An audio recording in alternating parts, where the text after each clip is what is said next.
सबसे पहले आज हमें पता है कि जो हमारा एटम है वो अंदर से कैसा है, अंदर उसके न्यूक्लियस है और उसके चारों ओर इलेक्ट्रॉन्स रिवॉल्व करते हैं, लेकिन स्टार्टिंग में इस चीज़ के बारे में नहीं पता था। तो सबसे पहले जो रदरफोर्ड वैज्ञानिक थे हमारे, उन्होंने एक एक्सपेरिमेंट किया। तो उन्होंने एक्सपेरिमेंट कैसे किया? सबसे पहले उन्होंने एक लेड बॉक्स लिया, ये एक लेड बॉक्स आप देख सकते हैं, और इस लेड बॉक्स के सामने एक लेड की स्क्रीन रखी गई, बीच में उसमें छोटा सा होल बनाया गया, उसके सामने एक गोल्ड फॉइल ली गई। ये आपके सामने एक गोल्ड फॉइल है, ये बीच में जो दिखाई दे रही है गोल्ड फॉइल है। उसके बाद यहाँ पर एक जिंक सल्फाइड की स्क्रीन ली गई और ठीक यहाँ पर माइक्रोस्कोप फिक्स किया गया। अब ये जिंक सल्फाइड की जो स्क्रीन है ये आगे पीछे स्लाइड की जा सकती है।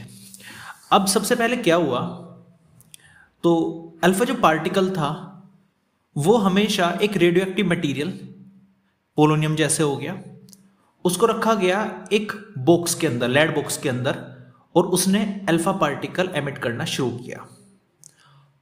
उसके बाद इस अल्फा पार्टिकल से एक बीम इस होल से होते हुए सीधा हमारी जो गोल्ड फॉइल थी उसके ऊपर पड़ी। उसके बाद क्या हुआ, जैसे ही ये अल्फा पार्टिकल इस गोल्ड फॉइल पर डाले गए तो जो अल्फा पार्टिकल थे वे अलग अलग डायरेक्शन में स्कैटर्ड हो गए, अलग अलग डायरेक्शन में बिखर गए। जो जिंक सल्फाइड की स्क्रीन रखी थी, जैसा मैंने बताया, ये स्लाइड कर सकती है, इधर उधर मूवेबल है, ये स्लाइड कर सकती है। ये क्या करेगी, ये अल्फा पार्टिकल को रिसीव करेगी, ये अल्फा पार्टिकल को रिसीव करेगी, और जब भी ये अल्फा पार्टिकल इस जिंक सल्फाइड की स्क्रीन पर कहीं पर भी टकराएंगे तो वहां पर एक लाइट फ्लैश होगी, बहुत ही हल्की सी चमक उत्पन्न होगी लाइट की। यही जो लाइट की चमक है इसको माइक्रोस्कोप अपने अंदर ऑब्जर्व करता है, और उसके अनुसार ही हम काउंट कर सकते हैं कि कितने हमारे अल्फा पार्टिकल किस एंगल पे हमें दिखाई दिए।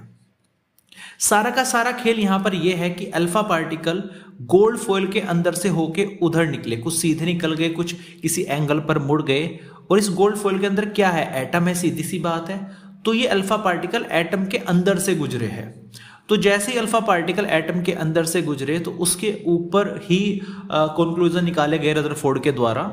क्या क्या निकाले गए अभी पढ़ेंगे उसके बारे में। यहां पे एक छोटा सा ग्राफ दिखाया गया है, कितने नंबर ऑफ अल्फा पार्टिकल्स निकले और इधर किस एंगल पर निकले। ये ग्राफ ड्रॉ किया गया है नंबर ऑफ अल्फा पार्टिकल्स और जिस एंगल पे वे स्कैटर्ड हुए उनके बीच में। इसके बाद देखा गया कि बहुत सारे अल्फा पार्टिकल्स ऐसे थे जो सीधे निकल गए, जैसे ये है, ये वाला सीधा निकल गया, और कुछ किसी किसी एंगल पर स्कैटर्ड हो गए। तो जो सीधा निकल गया, इससे क्या पता चला कि अंदर से कहीं ना कहीं जो एटम है वो खोखला है, होलो है, जिससे कि ये अल्फा पार्टिकल बिना किसी चीज से टकराए सीधा निकल गया। तो ये कंक्लूजन निकाला रदरफोर्ड जी ने कि एटम का जो कुछ भाग है वो अंदर से होलो है, खोखला है। कुछ हमारे जो अल्फा पार्टिकल्स थे वे लार्ज एंगल पर स्कैटर्ड हुए, जैसे इस टाइप से ये लार्ज एंगल पर स्कैटर्ड हुए, और कुछ वापस भी आ गए। आप देख सकते हैं जैसे ये टकरा के वापस आ गया, कुछ टकरा के वापस भी आ गए। तो इस टाइप से एक्सपेरिमेंट में हमें ये चीजें देखने को मिली। जो पॉजिटिव चार्ज है, देखो अल्फा पार्टिकल पे क्या है, पॉजिटिव होता है, और जो एटम है उसके अंदर कहीं ना कहीं तो पॉजिटिव है, तभी तो स्कैटर्ड होके वापस आए, उससे रिपल होके वापस आए। एक अल्फा पार्टिकल वापस उसी डायरेक्शन में वापस आ रहा था। इससे क्या पता चलता है, देखो प्लस और प्लस को रिपल करता है। अब अल्फा पार्टिकल इधर जा रहा है और वो वापस अपनी ही डायरेक्शन में टकरा के वापस आ रहा है, तो समझो कोई रिपल करने वाला वहां पर है। तो इससे क्या पता चला कि जो पूरे एटम का मास और उसका जो पॉजिटिव चार्ज है वो उसके सेंटर पर रहता है, सेंटर पर कंसंट्रेटेड रहता है, जिसको न्यूक्लियस कहा जाता है। जो इलेक्ट्रॉन्स है वो बहुत छोटे हैं, बहुत छोटे हैं, अल्फा पार्टिकल को डिफ्लेक्ट नहीं कर सके या इनअट्रैक्ट नहीं कर सके, तो इनका साइज बहुत छोटा है, ये बहुत लाइट है, बहुत हल्के हैं। इलेक्ट्रॉन्स है वो हमारे जो न्यूक्लियस है उसके चारों ओर घूमते हैं, रिवॉल्व करते हैं। तो ये थे रदरफोर्ड के कुछ कंक्लूजन्स। उसके बाद ये सब कंक्लूजन देखने के बाद रदरफोर्ड ने अपना एक मॉडल प्रेजेंट किया सन 1911 में, और इस मॉडल का क्या मानना था? उसका मानना ये था कि जो एटम का पॉजिटिव चार्ज होता है वो पूरे एटम पर एक समान तरीके डिस्ट्रीब्यूट नहीं होता है, वो उसके सेंटर पर कंसंट्रेटेड रहता है। और कितने डायमीटर में कंसंट्रेटेड रहता है? 10⁻⁻30 सेंटीमीटर डायमीटर में कंसंट्रेटेड रहता है। इसी को न्यूक्लियस नाम दिया गया। जिस एरिया में ये पॉजिटिव चार्ज कंसंट्रेटेड है इसको ही न्यूक्लियस नाम दिया गया। और उसके चारों ओर इलेक्ट्रॉन का क्लाउड माना गया। कोई यहां पर सिस्टमैटिक क्लास नहीं मानी गई, एक क्लाउड मान लिया गया कि इसके चारों ओर इलेक्ट्रॉन्स का क्लाउड है। और फाइनली इलेक्ट्रॉन पर होता है नेगेटिव और न्यूक्लियस जो बीच में है वो है पॉजिटिव। पॉजिटिव नेगेटिव मिलकर एक दूसरे को न्यूट्रल कर देते हैं, ये ऐसा रदरफोर्ड ने माना। इसके बाद रदरफोर्ड का जो एटॉमिक मॉडल था वो फेल हो गया। उसके दो रीजन देखने को मिले। पहला जो रीजन था, उन्होंने बताया था कि ये न्यूक्लियस है और न्यूक्लियस के चारों ओर इलेक्ट्रॉन घूमता है और घूमते घूमते वो एनर्जी रेडिएट करता है। घूमते घूमते एनर्जी रेडिएट करता है। जब इलेक्ट्रॉन घूमता घूमता एनर्जी रेडिएट करेगा, एनर्जी निकाल लेगा, तो उसकी जो एनर्जी कम होती चली जाएगी और उसकी रेडियस भी घटेगी। रेडियस घटती घटती वो एक दिन कहाँ गिर जाएगा? वो न्यूक्लियस में गिर जाएगा। और न्यूक्लियस का में गिरने का मतलब है प्लस का न्यूक्लियस और माइनस का इलेक्ट्रॉन। एटम का अस्तित्व ही खत्म हो जाएगा। अगर न्यूक्लियस और इलेक्ट्रॉन्स मिल गए फिर तो कुछ बचेगा ही नहीं। एटम का अस्तित्व ही खत्म हो जाएगा, एटम की स्टेबिलिटी ही खत्म हो जाएगी। इसलिए ये जो मॉडल था ये एटम की स्टेबिलिटी को एक्सप्लेन नहीं कर पाया। दूसरा, इसमें क्या दिक्कत देखने को मिली कि ये जो हाइड्रोजन स्पेक्ट्रा होते हैं, जब इलेक्ट्रॉन घूमते हैं तो वे कुछ स्पेक्ट्रम्स रेडिएट करते हैं, कुछ स्पेक्ट्रम्स निकालते हैं, कुछ स्पेक्ट्रम्स निकालते हैं। वे क्या निकालते हैं, वे कहाँ से आए, कैसे आए, इसकी रदरफोर्ड एक्सप्लेनेशन नहीं कर पाया। जो रदरफोर्ड मॉडल था वो एक्सप्लेनेशन नहीं कर पाया। तो ये दो भारी कमियां थी जिसके कारण ये मॉडल फेल हो गया। इसके बाद अगर हम स्कैटरिंग की बात करें तो हमने बताया आपको कि न्यूक्लियस है और अल्फा पार्टिकल्स आए थे।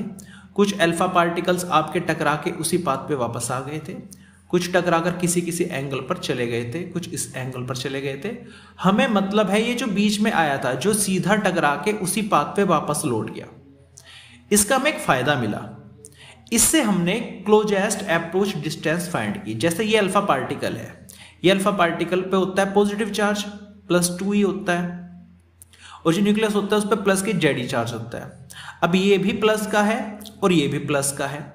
अभी अल्फा पार्टिकल एक्सपेरिमेंट किया गया तो अल्फा पार्टिकल न्यूक्लियस के पास आ रहा है बहुत स्पीड से, लेकिन इस पे प्लस है, इसके पास भी प्लस है। एक ना एक टाइम ऐसा आएगा कि ये दोनों एक दूसरे को रिपल करेंगे। वैसे तो पूरी स्पीड से आ रहा है, मान के चलो ये v0 स्पीड से आ रहा है, ये v0 वेलोसिटी से आ रहा है, और आने के बाद यहां पे आने के बाद इनका रिपल्शन फोर्स बहुत ज्यादा हो गया जिससे इसने यहीं कहीं इसको वापस कर दिया। अब ये 2e वापस जा रहा है। तो जितनी नजदीक तक ये आ पाया उसी को बोलते हैं क्लोजेस्ट अप्रोच। तो इसे फाइंड करने के लिए हमें जो अल्फा पार्टिकल आ रहा था उसकी काइनेटिक एनर्जी को इस न्यूक्लियस की और अल्फा पार्टिकल की जो यहाँ पे पोटेंशियल एनर्जी बनी उसके इक्वल रखना पड़ेगा, क्योंकि आपकी जो काइनेटिक एनर्जी है वो पोटेंशियल एनर्जी में कन्वर्ट हो चुकी है। तो काइनेटिक एनर्जी को हमें पोटेंशियल एनर्जी के इक्वल रखना पड़ेगा। काइनेटिक एनर्जी का फॉर्मूला होता है 12mv²। वेलोसिटी यहाँ पे v0 थी। और पोटेंशियल एनर्जी का जो फॉर्मूला होता है इलेक्ट्रोस्टैटिक, वो पढ़ रखा है चैप्टर नंबर 2 से, 1/4πε0 Q1। Q1 यहाँ पे है 2e जो अल्फा पर चार्ज है, Q2 जो चार्ज किस पर है, न्यूक्लियस पर है, upon distance between them. Distance कितनी है उनके बीच की, क्लोजेस्ट अप्रोच की, r0 है। तो फिर से बता दिया फॉर्मूला कहाँ से है। इलेक्ट्रोस्टैटिक पोटेंशियल एनर्जी होती है U = 1/4πε0 Q1 Q2 upon r। अब इसके बाद आप यहाँ से r0 की वैल्यू फाइंड कर लीजिए। तो r0 यहाँ से आ जाएगा 1/4πε0 2ze² अपॉन 12mv02। या आप यहाँ पर इसको r0 = 1/4πε0 2ze² ऐसा का ऐसे रहने दीजिए, उसको काइनेटिक एनर्जी ऐसा सेम यहाँ पे रख दीजिए। तो ये आपका क्लोजेस्ट अप्रोच का फॉर्मूला है जो आपको याद होना चाहिए।